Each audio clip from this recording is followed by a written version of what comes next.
Hi, this is an explanation of how to get to your Webassign since many of you have emailed me.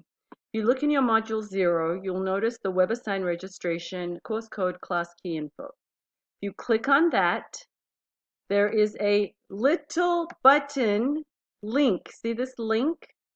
If you click on the link, it should take you to the correct page to enter this course key. So when I click on the link, it takes me to an external site.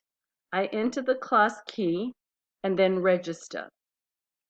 Once you're registered, you'll have access to Webassign, which should look something like this.